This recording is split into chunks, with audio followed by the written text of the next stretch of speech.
Be, ang dami palang laman nitong ano, nitong sabitan nitong hanger dito sa wardrobe na nabili ko. So eto na nga, kita niyo yan mga mamshikot. Yan yung nabili kong wardrobe na naka-sale kasi 300 plus lang yan.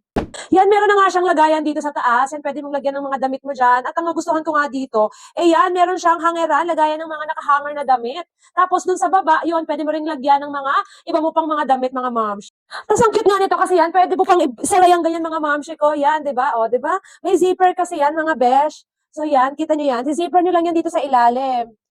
Oh, ang syala, besh. Yan, sinipper ko lang yan doon sa ilalim ng ganyan, oh, di ba? And yan, nakasara na yung iyong pinakang wardrobe dyan. Perfect na sa mga estudyante, mga mamshi ko. Kasi nga, very affordable lang, 300 plus lang. Tapos ang ganda pa, may mga iba't ibang colors kang pamimilian. Oh, ang ganda ng design nito. Dito sa gilid, meron ka pang ganyan na pinakang bulsa lagay ng mga kung anek-anek mo dyan. Super cute niyan, mga moms. Talaga naman, very affordable pa, di ba? 300 plus, meron ka ng ganyang wardrobe. Kaya dali na, check out ka na rin kasi super cute talaga nito mga mamshi ko. Yan, oh, di ba? Oh, ang syala.